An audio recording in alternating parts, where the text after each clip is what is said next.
Hi everybody, hope you're all keeping well. If you're new here, hit that subscribe button for me and give me the old thumbs up. Today I'm going to be making cottage pie.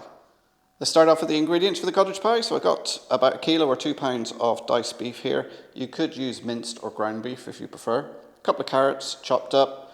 Got a couple of leeks there chopped up. You could use onion if you prefer. And a couple of cloves of garlic finely chopped. I've got about 300 mils of stock, or about half a pint. And of course I've got a pot full of potatoes here for the mash. They're peeled, cut to about the same size, in water here, ready to go on to boil. And we got a little bit of olive oil for cooking it in, and of course a bit of black pepper and sea salt for seasoning. So let's head over to the hob and start cooking. I've got potatoes on the hob here. That's on high heat. Once they come to the boil, let it simmer for about 20-25 minutes, and that should be the potatoes done. Check them by putting a fork in. As long as the fork slides in and out easy enough, the potatoes are done. Let's get on with the rest of it. So in here, this is an oven-proof pot.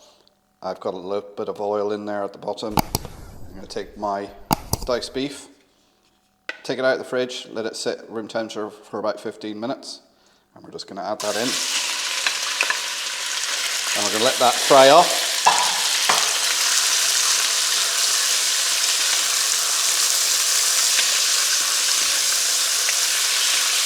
Keep moving it around. We want to get it nice and brown.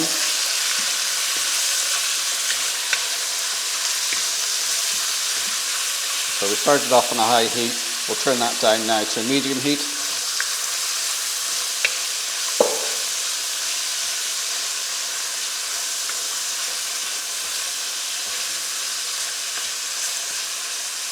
You see how that's frying off nicely now.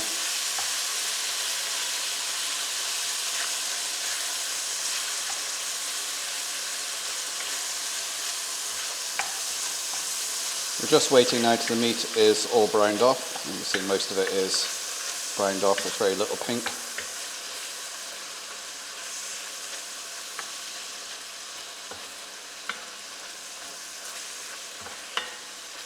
And we can add in the garlic.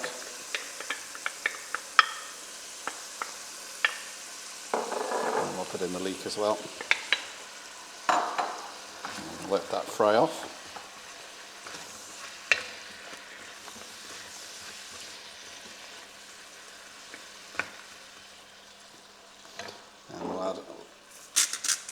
A little bit of sea salt, a couple of grounds of black pepper.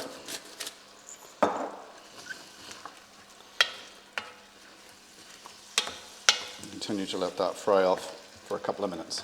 There we go, that's been frying off now for about 3 minutes there. The leek has started to go that sort of translucent, shiny, soft. So we're just going to add in the carrots now. And then add in the stock. So this is beef stock.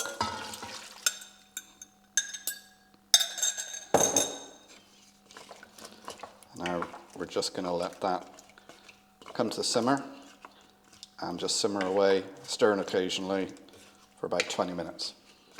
This has been simmering away nicely now for about 20 minutes, so what I'm going to do is I'm just going to turn the heat off on that and leave it while the potatoes finish. You can see they've come to the boil now, about another 20 minutes, they should be ready to mash up. So we'll come back when they're ready. Potatoes have been on a simmer now for about 25 minutes. And you can see they're done because you can stick the fork in and it goes out, in and out without any problem. So they're done. I'm going to take them away, drain them, and then we'll mash them up. They're all drained. These are Mars Piper's variety of potato. Generally a good all-round potato for you find in the UK and Ireland. I believe Yukon Golds are a recommended one for North America, but let me know what potatoes you use and where you are in the world in the comments down below. What I'm doing here is I'm just adding some salted butter to it, letting that melt and mashing the potatoes. It's as simple as that. So this is just mash the potatoes, adding butter till you get that nice creamy consistency. I also like to add a little splash of double cream. Not too much, just a little bit. Gives you a nice creamy consistency. You can add milk if you don't have any cream. So I'm just going to carry on mashing this, adding butter until I get a nice creamy mash. Well, there it is, all mashed up, nice and creamy. You don't want too sloppy consistency. You can see there how it's just nice and creamy. Now we're going to add this to the top of the beef and then stick it in the oven. Here we have our beef and onion, or beef and leek and carrot.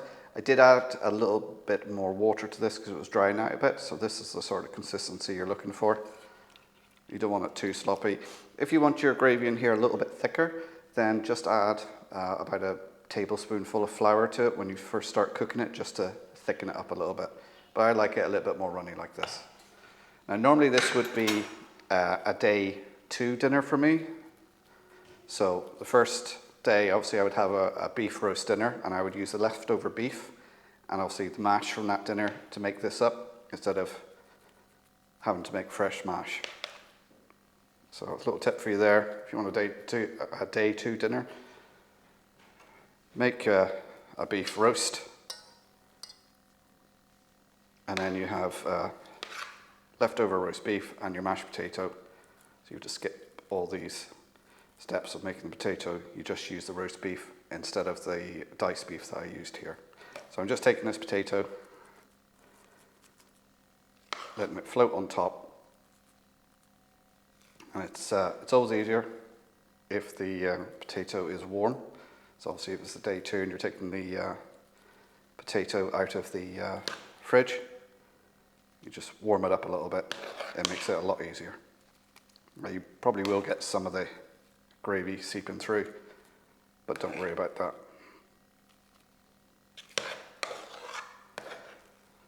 I'll just keep adding this on top. And just using a fork just to spread it out.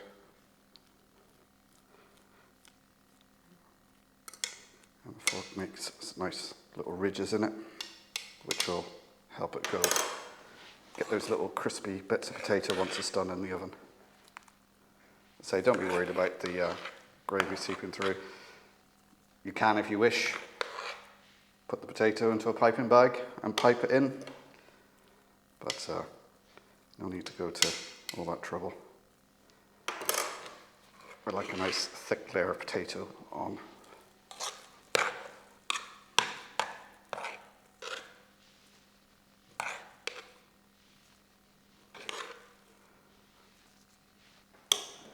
We're just going to smooth this out so we have a nice consistency.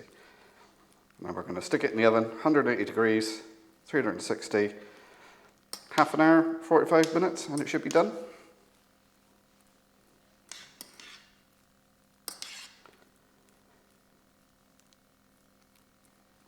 There we go. I'm going to pop it in the oven now, take it out in about half an hour and have a look at it, see if it needs another 15 minutes.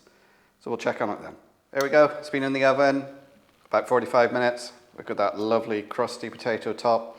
Some people add cheese to the top of this, or some breadcrumbs for that extra little bit of crunch. I just like it with the plain old mash on top. So now this is ready to serve up. There we go, guys. That's how I make my cottage pie. Hope you enjoyed that. If you're new here, hit that subscribe button. Give me the thumbs up. Questions and comments down below. I'd love to know what potatoes you use depending where you are in the world, so let me know in the comments. I'll pop another video here and here. The old subscribe button in the middle. As always, thanks for watching. I'll see you next time. Bye for now.